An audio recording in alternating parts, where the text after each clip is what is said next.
So what powers does the Constitution grant to the states? That's a live, anybody know what the answer of that is? All powers not delegated to the federal government are granted inherently to the states. Okay, so when people want to know, well, they don't have this power. Absolutely we have this power. Is it in the Constitution? What's that? Well, so that's kind of an implication, but the power of auditing the Constitution, who has the power? If it's not in the Constitution, that means that the states have that power. Yes, sir. You got to turn yourself on. You say granted. The Constitution doesn't grant powers to the states. The states set those powers. No, I understand that. Okay. I understand Granted that. is like But most people understand that the Constitution does grant powers to the federal government. They're delegated powers. So I get these constitutional organizations, well, where is that granted, that the states can do that? And you have to answer that question with, well, so what powers are granted to the states in the Constitution? Zero. Those are the powers. As a matter of fact, Nicholson said this. I give you a little story. Right after Madison spoke, June 8th, 1788, Nichols got up in supporting the Federalists, and he basically put it like this: if I had 1,000 acres and I delegated and gave and granted and bequeathed Mr. Christina a portion of those, do I have to re-survey my property to basically give myself a new deed? No. I still possess the property that I keep. I still possess the powers, responsibilities, and roles that I have not given up to Mr. Christina. And it's the same application. And I think Nichols really articulated it well in the Virginia ratification debates. Okay, so if we can get one state, this is what we got to do. We just need to get one state to start the initiatory process, because then it gets out of GR's hands. It gets out of me being able to go out and give this message, because now we've got a state that becomes the beacon. Does this make sense? And so this state's going to call upon all. So here's the trillion-dollar question. How do we get there from here? I'm going to tell you. What's that? Go to Oklahoma. Oh, so here's the big secret. State legislatures possess the power. When the Constitution needs to be changed, and as a matter of fact, Madison and Jefferson talk about this in the Kentucky, Virginia, and in the Virginia's follow-on in 1800 resolution, Madison clearly states that the states and the legislative bodies are duty-bound and obligated to step in. So if you go and read these resolutions, what Madison and Jefferson are saying is so powerful, it's just amazing. But the state legislatures are the guys that were in here, these three guys that stood up here. They're the ones that are supposed to be doing this. So it is their job to ensure compliance, and it's obviously something that they've not been doing and that they've been well asleep. So what is it our job? To wake them up. We've got to wake them up, and we've got to call them out. And I'll get to how and why. So how can we convince state legislatures to do their job in protecting us from federal tyranny?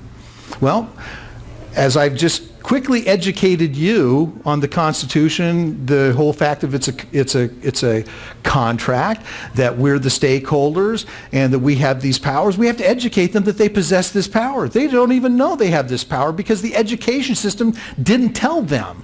It's been very nefarious in how they have taught our constitutional powers and roles, that the federal government is powerful in all things. And everybody believes this. I'm telling you, the Constitution and the framers say absolutely differently. And so once we convince them to take the initiative, then the ball starts rolling on the floor of that state assembly, right? Because now they're going to be getting involved. And so we have two methods of motivation, right? Everybody understands the stick and the carrot, right? Okay, there's our motives. How are we going to use those? Well, before I get into that, I need to basically point out that there is one battlefield. And that primarily is here in the States. It's not in D.C. The most important battlefield for us in this room is this county. People to the north, it's in that county. And Olympia. We need to take this battlefield from our counties to Olympia and demand that they do their job. So we need two approaches to do this. And these happen simultaneously.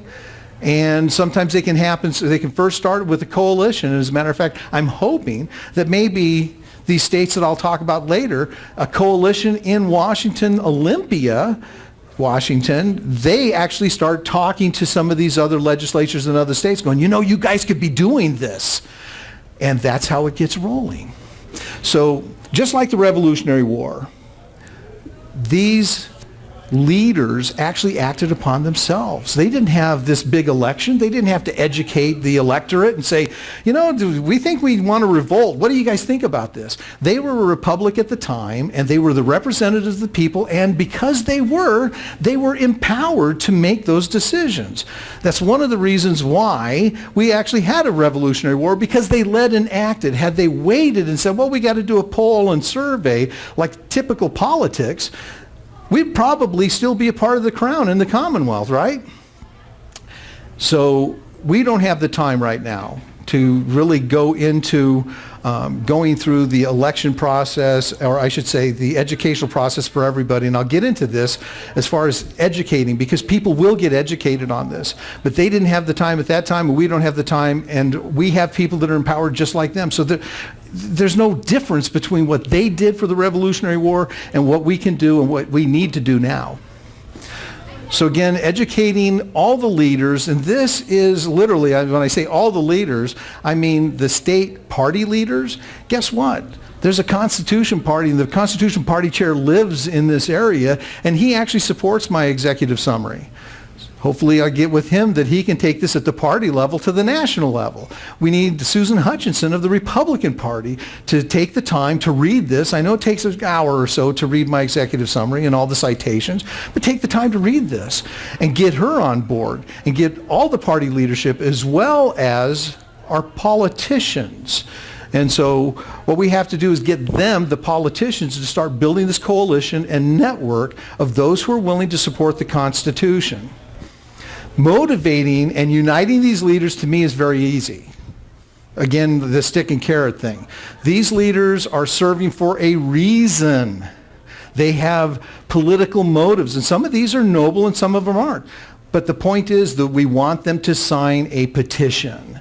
I want every elected official, and so far the elected officials that I've talked to, such as Ed Pace, Rob, he hasn't read it yet, but those who have read it actually are on board and they want to sign the petition. So I'm batting 1,000 right now. I haven't found a politician that has come up with this lame excuse that they won't do it. But it's not just signing the petition. I need them to be advocates. They need to go to other legislatures, both within the state and outside the state. They need to become the salesmen and leaders, just like Madison and Hamilton. Those guys just didn't stay within the boundaries of their colony and state. They went well beyond that. So what we're going to do is get all these petitions pointing from the local level and even within the state and the state legislatures to go to all of the state legislatures and point out to them their constitutional responsibility and telling them that they have the power. So I've provided, I think, the documentation, the presentation. It's just a matter of just getting these people the facts and the information, and I truly believe that they're going to sign it if they are loyal to the Constitution. So what they have to do at this coalition level is basically go back to the states and say, if you do not have what this says up here, this Constitutional Committee of Correspondence, I'm basically doing the exact same thing they did in 1772. When Britain came in and basically took over all of the legislative bodies, the leaders that were in the legislative bodies created a committee of correspondence. Does anybody know about these committees of correspondence? Great. That was a shadow government. And that was a shadow government that was protecting individual liberty and sovereignty and demanding their rights as British citizens. Unlike the shadow government that we hear about today that is trying to actually throw us into subjugation and get rid of the Constitution. I'm telling you, the peril is so great that we don't have time. We need to really focus and concentrate our efforts on this. I know that there's other things that may be really important, but there's nothing greater than saving our Constitution Republic. So once we convince some of these reluctant guys, And the way to do this, I mean, because I haven't convinced them yet, but some of these reluctant guys or gals, Congress people in Congress, anybody that is a Republican or somebody that says they're loyal, we can actually start using these honors and privileges that they have as a leader. They've stepped into the fray of leadership. And so if they're truly honest, and if they truly mean that they're loyal to the Constitution, they're a humble servant, then they should, quickly sign once they've given. Remember that premise, reasonable people equally informed seldom disagree? These people shouldn't disagree too much, as long as they're being reasonable and as long as they understand what they should be doing. So the coalition needs to start communicating with the CCC, which is that Constitutional Committee of Correspondence. And as the legislature start working down with the counties going, we need more petitions. We need petitions out of these counties, such as King County, Pierce, and so forth. So they're going to start enlisting the support of the counties. And as a matter of fact, these committees, I'll get into the details of these, but these committees are going to be motivating the local politicians and the local leadership at the county level. And so the county level, the grassroots effort, now that we're getting into that, they're going to manage these petitions for the city council, commissioners, and so forth, and I'll go through that. But here are the likely organizations that should be just eating this up.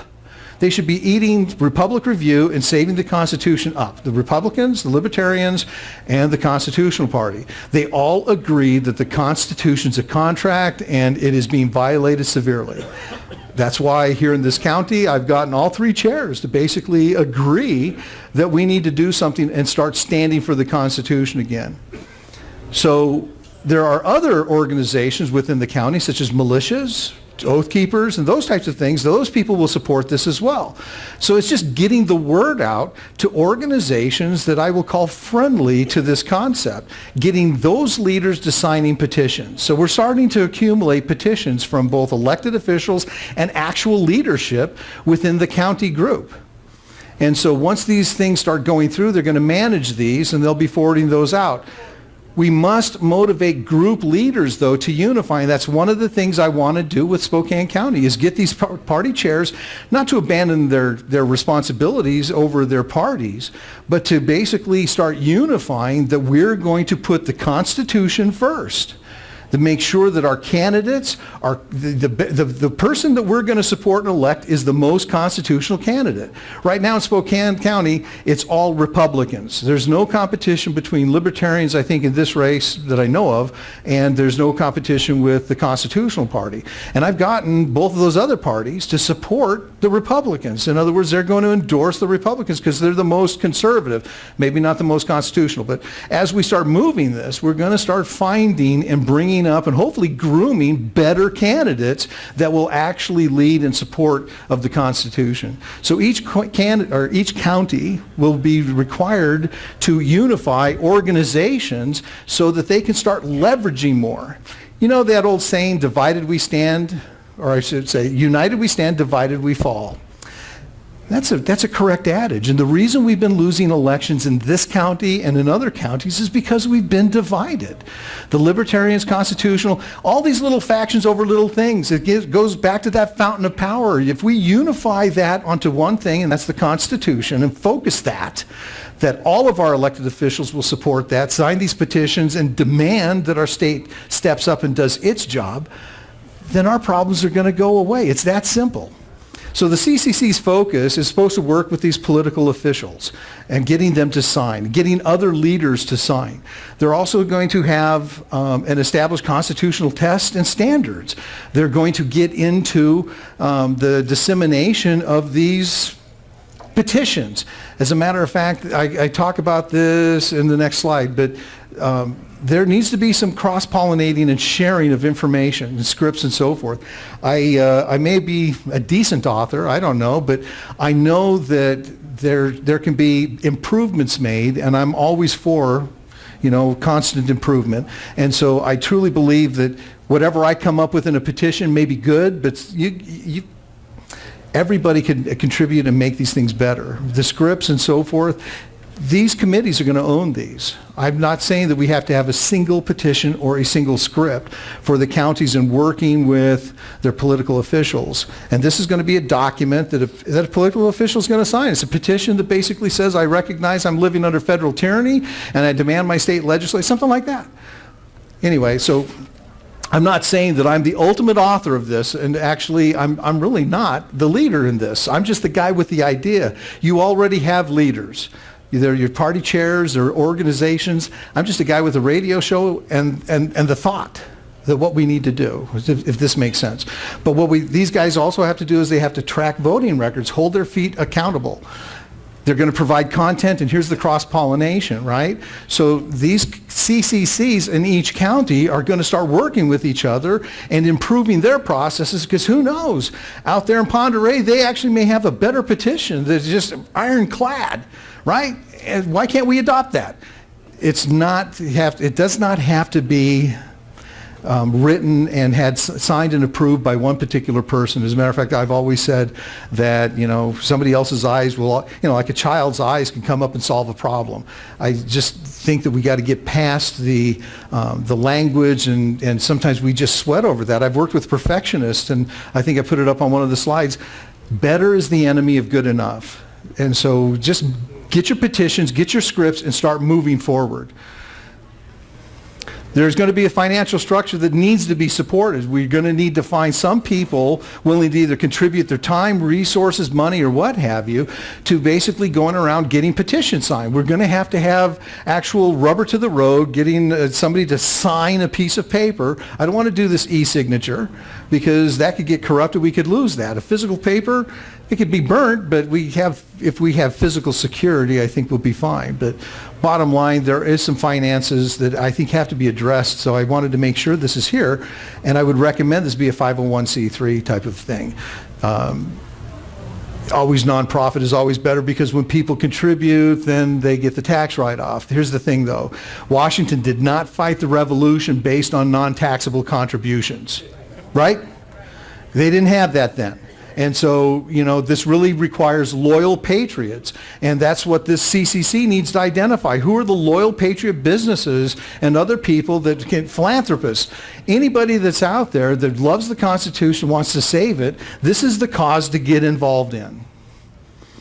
So the operations, again, the CCC is going to be conducting meetings. They're going to be setting up meetings with leaders to get them to sign petitions. If they need the materials, if they need a presentation, they'll send somebody out to give these presentations and basically go through, this is how we're going to do it. This is what you need to do. This is how we do it. So the objective, again, I'm going to repeat this, and they say in sales, if you repeat something 7 times, it actually sinks in. And so the objective is to get all political appointed or elected people that have to raise their arm to the square to sign a petition to demand their state legislatures audit the Constitution, right? We want them to actually step in and stop the federal tyranny. That's what we've got to do. If not, we're going to lose it all, folks. So in getting these objectives, in presenting this executive summary like I'm doing and reading the executive summary, this is the stuff that you got. And you can do this better than me, probably. I'm not the best. I'm shaking in my boots up here. I'm always fearful in talking in front of a bunch of people. Well, at least I dry up in my mouth. Anyway, what we need to do is basically start getting this out, and I think this bottom bullet really says it all. I think we've been living in a third awakening that started in the 90s with the first ramping up of Hillary Care. And I think that there has been an awakening within America where churches are starting to step up and do their job, and patriots and the Patriot Party and so forth, the Tea Party. I'm telling you that now is the time. The awakening has already begun. And what we need to do is get these people the information of Republic Review, because I believe that that's what they're thirsting, and Republic Review is the nectar. And I'm not just saying that because I wrote this. I'm just saying that because nobody's been able to refute the constitutionality of Republic Review, that the states do have this power. Here's the carrot method. So I told you about the carrot method. I mentioned it a few times. There is a privilege and an honor to be renowned for reclaiming the republic, for unleashing economic opportunities, right? For expanding wealth, for enabling their constituents. All of these things will happen if we get federal tyranny out of our lives. Now, it doesn't mean Washington, Olympia won't be tyrannical, but bottom line, the Constitution doesn't protect us from state governments. That's on us, and we have to fix that through our process, but we can fix the federal problem very quickly. And so here's what I think are motivating factors for elected officials and state legislatures. They can become true leaders. I'll digress with a little story. Madison was the guy that wrote the Virginia plan, and I can go into the real details of this, but bottom line, when his plan was read by Governor Randolph at the Constitutional Convention, it was rejected. A real leader doesn't take personal offense, and they don't personalize. What I see in most people is they personalize stuff and they go, well, I'm going to take my ball and go home. That's the common thing.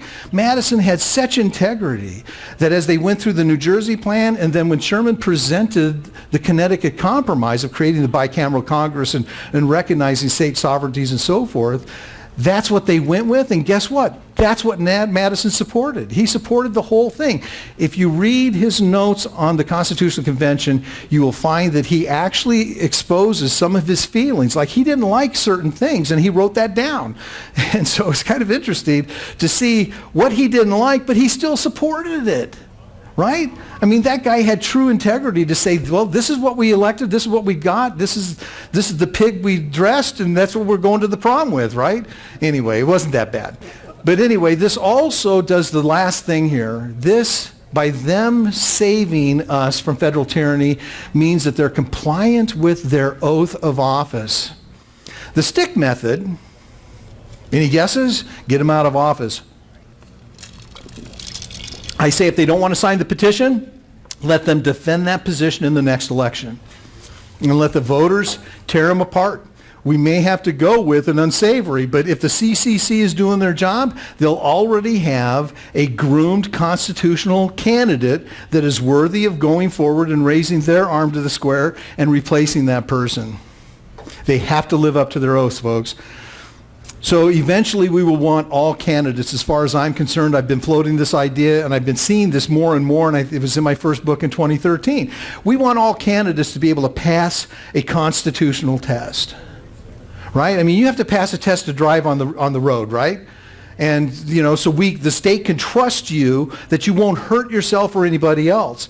Well, I'm telling you, political officials and politicians can hurt more people than a single driver or somebody firing a weapon.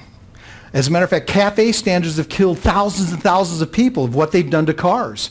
Getting rid of DDT killed millions of people around the world, and there's no founded evidence that DDT was as bad as anybody said it was.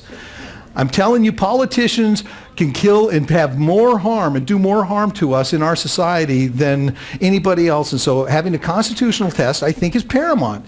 You got to know if your bill you're signing is going to be a violation of the Constitution or not. If you don't know the Constitution, then how do you know? Anyway, I'm sorry. So our local targets and the politicians that we want to focus on, the sheriff, county commissioners, city council, blah, blah, blah. And as a matter of fact, there are a whole bunch of other obscure elected officials, utility, right? School board. There's all of these people that are elected, and guess what? They have to do this. I affirm or swear that I will support the Constitution. And as a matter of fact, I get into that. So don't let me jump ahead. It should be an equal honor for anybody that is a politician to be able to support the Constitution as well as taking our money in, regulating and doing all of these other things as an elected official. I think that it is actually a greater honor to do the greater thing for the best of society in protecting individual liberty and sovereignty than any regulation a politician could say, I gave you this bill. We did these things to protect you. The greatest protection they can give us is to save that document. So the document in the battlefield, thank you, sir, what you need to do is you need to create in the states, in these CCCs, I should say, in the counties, you need to create a document for the battlefield. And what that can be is it can be a map. It could be a big, huge virtual document, but what you want to do is start putting faces, get their picture, their name, and their position, title, and whether they've signed the Constitution. This document is going to identify friend and foe. So that way, everybody that takes their arm to the square will be documented on this map, and we'll start working on them. And the way, we're going to work on them two ways. We'll either try to motivate them with a carrot, or we'll use the stick and start grooming somebody to replace them. And, you know, in some of these small little bastions of maybe progressive areas, we may have a little problem, but the parties have other mechanisms, and I'll be working with them in getting people in there. But I truly believe that when it comes down to this one thing, the Constitution, most people, most red-blooded Americans will say, yeah, that Constitution's more important. And I believe we're going to find that some of these political officials and leaders on the progressive side will say, actually, the Constitution's archaic, we don't need it. And I want them to defend those comments in the next election. Don't you?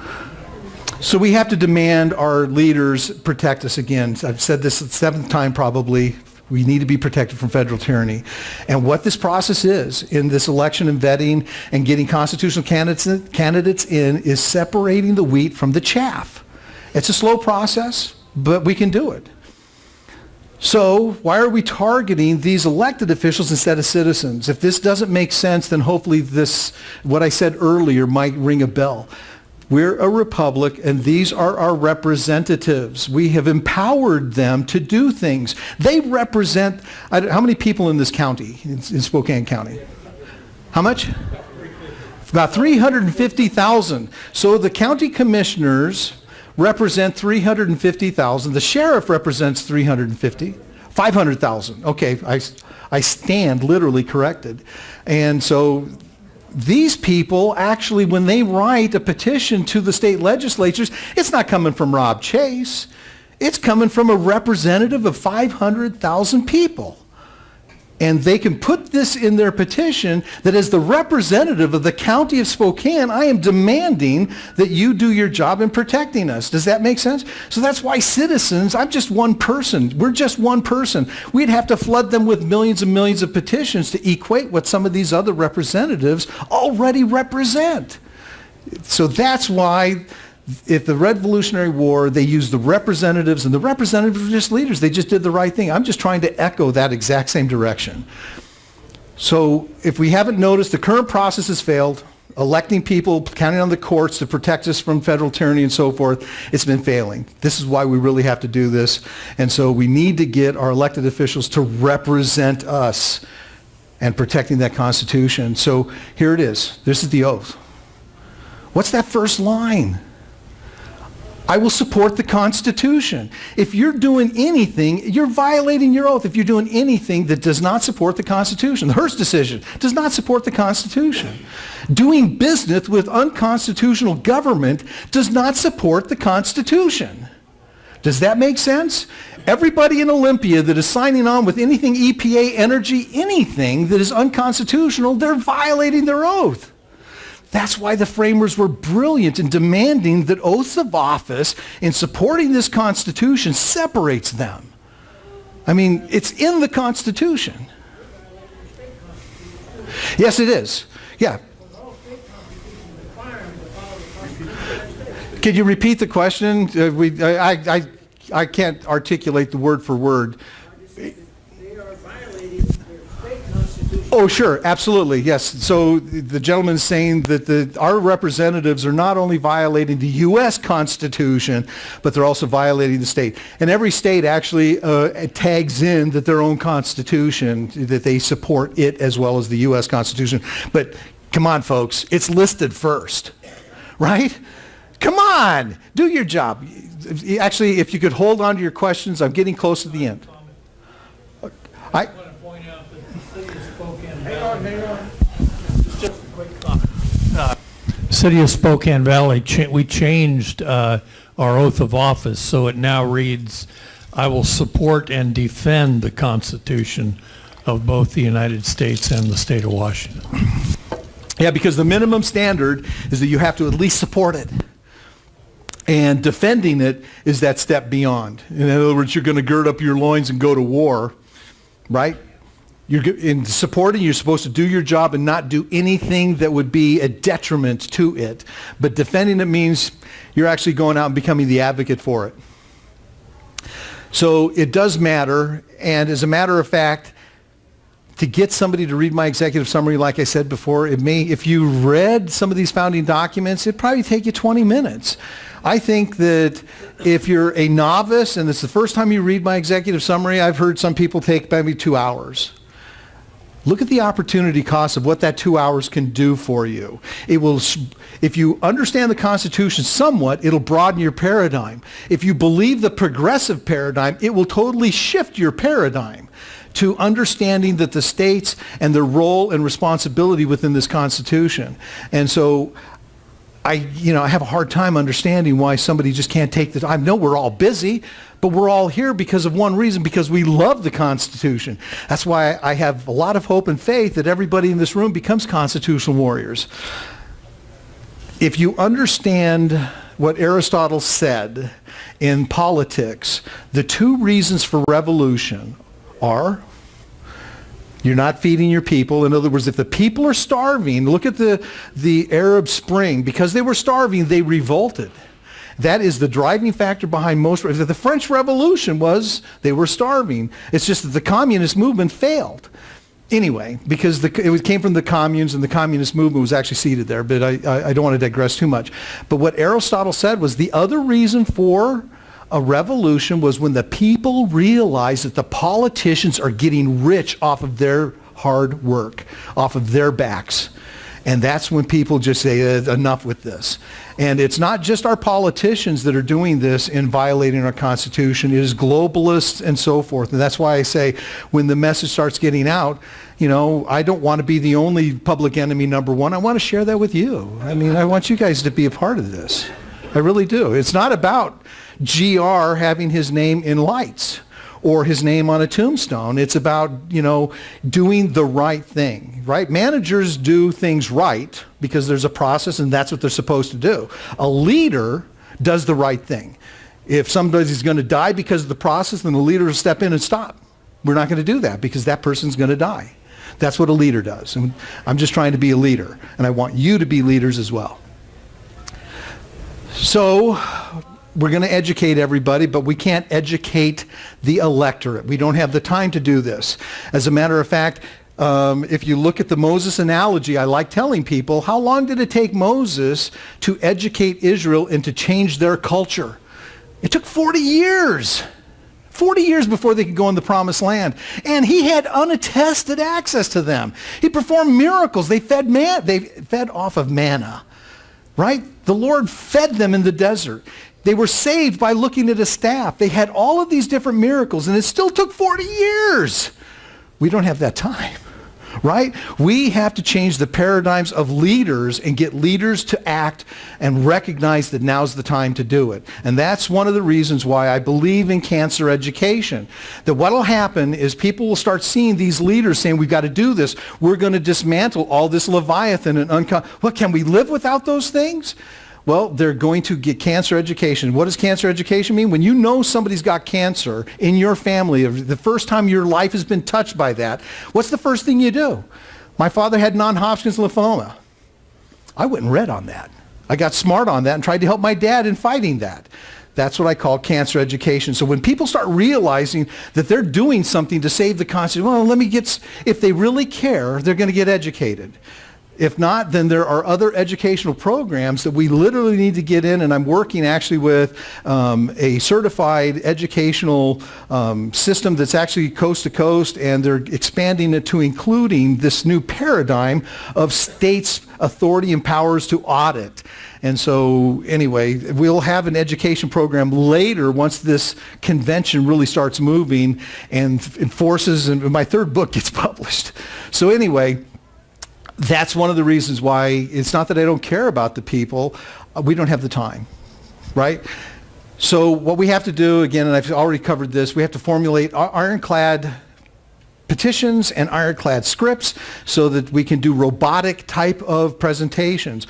If you've ever been to a Bose presentation, they're very robotic. They say the exact same words if you're in one store to another and so forth, using their marketing terms and everything else. It's the same thing. As long as we don't stray from the content and stray from the heart of the message, anybody can get up here and give this, whether you're reading a script and just pointing through the slides. I don't have to be the one. That's my point. I don't have to be the one, and that's why I want you to get my slides and share them with people. Get my executive summary and share them with people. Again, the status quo has been failing us, and I can't repeat that enough. We have to get a CCC formed, and we need to get we need to support them. We need to support the Republican, Libertarian, and constitutional parties in uniting and vetting constitutional candidates and ensuring that the people that are going to be elected, that are coming up from the ranks, whether they be PCOs or they just be Joe on the street, that they have to understand the Constitution, and they have to be the ones that have become advocates and defending it. Okay? So what we need to do, again, is we need to start reaching out to adjacent states, and I've already talked about this, and here they are. We're really close to the end, folks. This is the good. These are the good states. There's 34 good states, and if you can't read this, you will when you get the soft copy of this. But these blue states, if you look right here to the right, that's a ratio. In other words, in Wyoming, they almost have 6 Republicans to 1 Democrat. And that's almost the same in Utah. They have 5 Republicans to 1 Democrat. Down to the bottom of the blue in Virginia, it's 2 to 1. 2 to 1. So these states are the most likely candidates that actually, should be able to receive this and go, you know what, I do represent a constitutional founded party, hopefully. And if not, they can be rooted out really quick. Right? And again, here's Washington in the gold. It's not that they deserve any gold, but that's how close Washington is to flipping to become a green. Right down here. Let me get the pointer here. There's Washington right there. New Mexico is the 34th state. So actually they have 34 states that have Republican control. A trifecta, actually. Both houses and the governor. So here's the priority. Wyoming, Utah, does this help? I think this answers your question. Somebody was asking, where do we want to start? There you go. Those are the states. If you know people in those states, anybody that has affluence in those states, get your people educated. And I'll be happy to fly out there. I'll be happy to talk and so forth. I'm cheap. I am. Second priority, third, and fourth priority. So we have to start socializing. I love that word, right? We want to socialize this idea in a good way. So we have to get started with the CCC locally. We got to get this model going so that we can actually start duplicating this model in every county in the Republic. As this idea goes forward, it will be like a fire on the landscape with the wind, with the prevailing wind just blowing it from one coast to the next. Does that make sense? I think so. I'm getting a little more drier here. I want to re-edify you on this whole point of knowledge and power and this whole focusing. As you start to understand these principles, and they're really simple, I don't have to make this very complicated.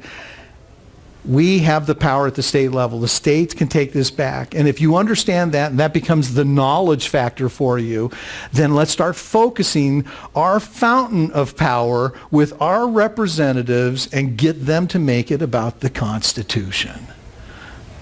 And that's where the reason our representatives and leadership are all over the map, because we keep on putting them there. It's about abortion. It's about immigration. It's about refugees. No, it's about the Constitution. Have I said that enough? I apologize. So if we start using the Constitution as our weapon and our shield, both in the political fray and in the public fray, we're going to win battles. We'll win every single one, because every red-blooded American loves their freedom of expression. They love their freedom of speech. They love their immunities from illegal search and seizure, those types of things. As a matter of fact, even the liberals have tried to chant this. Now they want to take them away from you.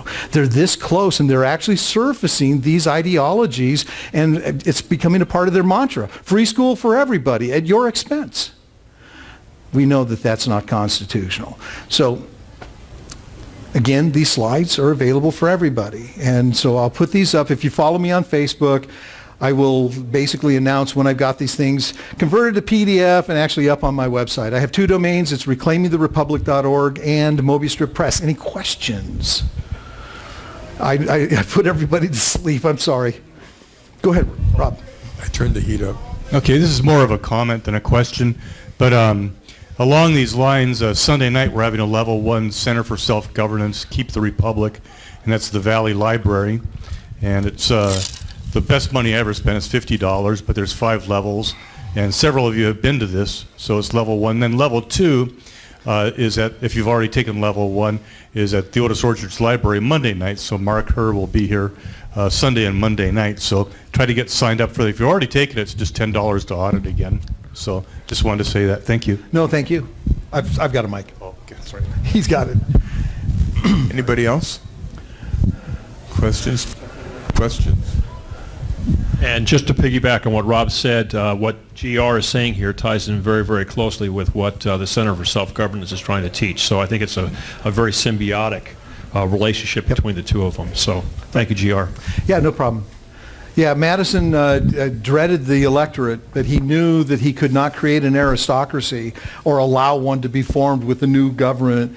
And so they really tried, and he made that public knowledge. He actually said in the Federalist Papers that this nation was a nation of illiterates. And we're even more illiterate about the Constitution today than they were back then.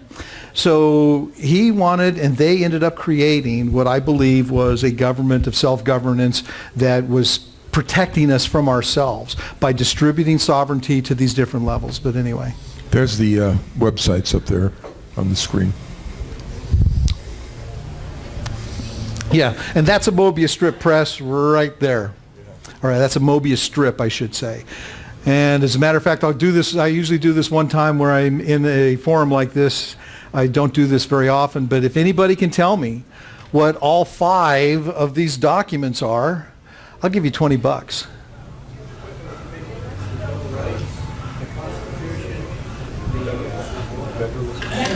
The Declaration of Independence. Okay, the 5th one. I'm sorry, who what? Nope, nope.